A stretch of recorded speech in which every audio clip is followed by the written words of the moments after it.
Rainy alley. A cold little boy stands barefoot. A woman in a food truck looks at him. She hands him a sandwich through the window. Monica. One day, you'll pay this kindness forward. 10 years later, black limo stops. Man in a suit steps out. Elijah. You fed me when no one else did. Now, I'm here to change your life. Text on screen, she gave a sandwich and received a miracle. Monica Lewis wasn't famous. She didn't own a chain of restaurants. She was a single mom running an old food truck on the corner of 5th and Main in Philadelphia. Every day, she served burgers and burritos to construction workers and janitors. But every day at exactly 5:15 p.m., she'd make one extra sandwich. A small, dirty boy, maybe 7 years old, walks slowly to her truck window. He says nothing. She smiles. "Hey there, sweetheart. Chicken or tuna today?" The boy never answered, just took the food, nodded, and left. Montage. Seasons changing, boy returning. Monica handing food again and again, even on stormy days. Neighbors called her crazy. Friend on, "Monica, you're not rich. Why keep feeding him?" Monica firmly, "Because maybe I'm the only warm meal he gets. That's reason enough." Years passed. The boy never missed a day. Monica started calling him Little Ghost. He never told her his name, until one day, he vanished. Monica Lewis stood behind the rusted window of her food truck, wiping her hands on a stained dish towel as the clock hit 5:14 p.m. Like always, her heart panged in that familiar beat, a rhythm she'd come to recognize. It wasn't just the end of the workday approaching, it was something more precise, more personal. Just as she finished slicing the final tomato and closed the sandwich with a soft press, she spotted him, right on cue. A small, skinny boy with wild, curly hair and oversized clothes stood silently at the edge of the alley behind the parking lot. His sneakers were torn, his coat had holes, his face, always blank and unreadable, carried a shadow of weariness far too heavy for a child. She leaned out the window, holding up the sandwich like a torch in the dark. "Got your favorite today," she said gently. "Turkey with lettuce, extra mayo." The boy didn't speak. He never did. He stepped forward, accepted the sandwich with both hands, gave her a quick nod, and turned to disappear down the alley again, melting into the city's noise like smoke. That's how it had been for nearly 3 years. Monica didn't know his name. She didn't know where he slept at night, or if he had anyone who cared whether he lived or died. All she knew was that every single day at 5:15, he came, he ate, and he left. Some called her naive, others thought she was foolish.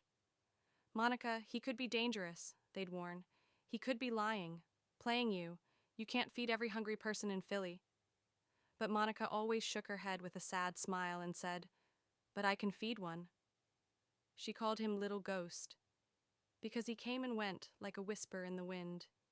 He never spoke, never lingered. Just that nod, that glance, and then he vanished. Monica wasn't well off herself. She lived in a tiny apartment with her teenage son Jordan. Her husband had walked out years ago, leaving her to raise their child and hold down a life with duct tape and determination. The food truck was her livelihood.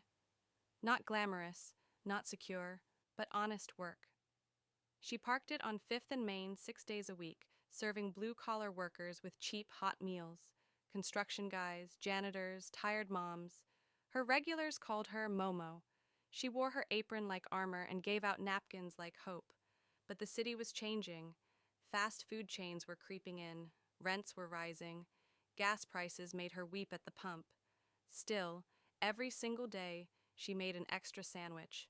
Just for him. Some days, she barely made $60. She'd count her coins in the dark, wondering if the lights would stay on another month.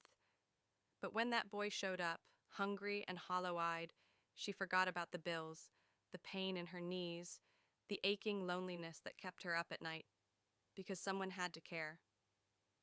She often thought about her own son.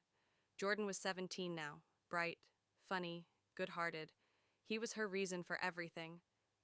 But she remembered when he was that boy's age. If something happened to her, if Jordan ended up on the streets, Wouldn't she pray for someone to notice him?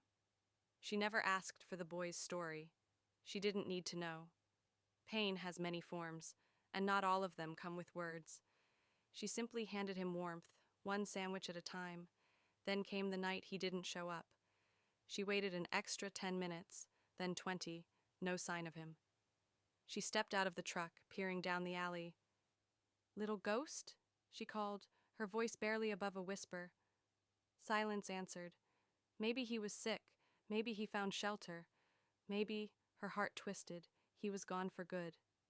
Days passed. She made the sandwich anyway, left it on a napkin beside the alley dumpster just in case.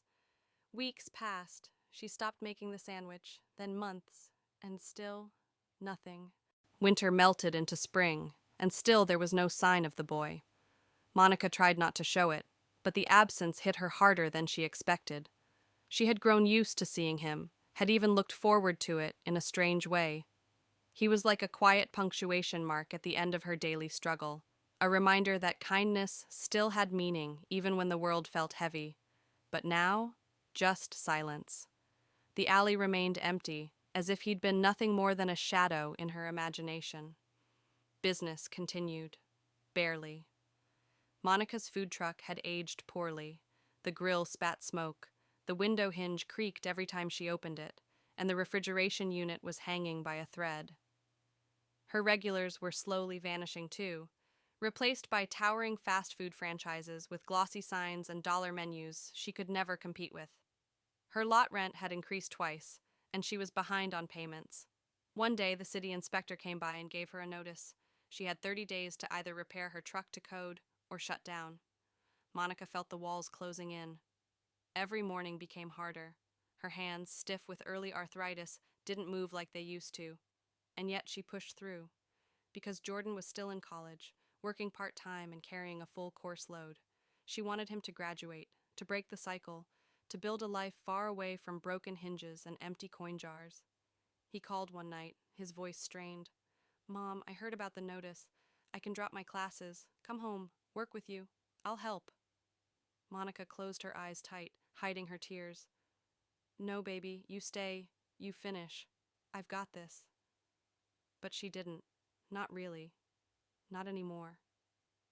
On a particularly slow Tuesday afternoon, it rained, a cold, sharp rain that soaked the street in gray.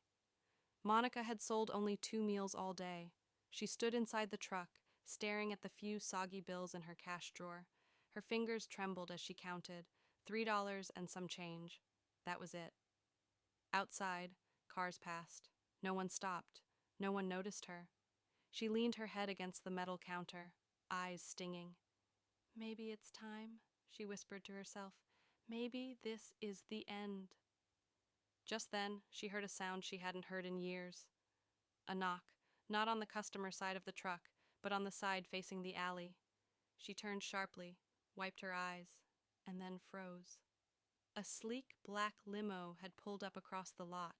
A driver in uniform stepped out and walked toward her truck with a large umbrella. He opened the side door of the limo, and out stepped a tall man, maybe mid-20s, in a dark navy suit with a silver pocket square. Clean cut, strong posture, but his face? There was something familiar. The man approached the truck slowly. Monica stared at him, confused, heart thumping. Then he said, in a voice deeper but trembling slightly, "Excuse me, do you remember a boy? Used to come here every day at 5:15? Never said much. You called him Little Ghost." Her knees almost gave out. She stepped down from the truck, clutching the side handle for balance. "Yes," she said hoarsely. I remember." He smiled, just a little. His eyes, those same haunted eyes she'd seen in that child, now glistened with something else. Relief. "That was me," he said. "I was Little Ghost." For a moment the world seemed to pause. Rain fell around them. The food truck, old and broken, stood behind her like a quiet witness to a miracle. Monica covered her mouth, too stunned to speak. "I looked for you," he said. "I didn't even know your name. You fed me when no one else did. You didn't ask questions. You didn't call the police. You just fed me." I thought you were gone, she whispered. I worried something terrible had happened to you. He nodded. A social worker found me not long after I stopped coming. I was taken in by a foster family, finally a good one. They helped me. I went to school. I studied hard, got into MIT, started a tech company a few years back. He smiled gently. We just sold it. For $400 million, Monica nearly dropped the dish towel in her hand. I never forgot you, he continued. Every time I thought about giving up, I remembered that sandwich, that warm food, that feeling like I mattered. Tears began spilling from her eyes, and she didn't even bother to wipe them. You didn't owe me anything, she whispered.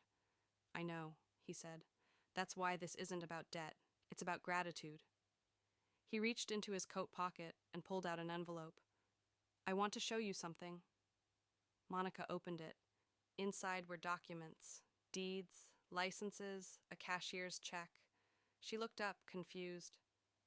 I bought you a building, he said. Downtown, fully renovated, all equipment installed. It's yours, no rent, no debt. You'll have a staff, a manager, whatever you need. You're not meant to be struggling in that truck anymore. Her jaw dropped. The world around her blurred. I can't take this, she whispered. It's too much. No, he replied softly. What you gave me, save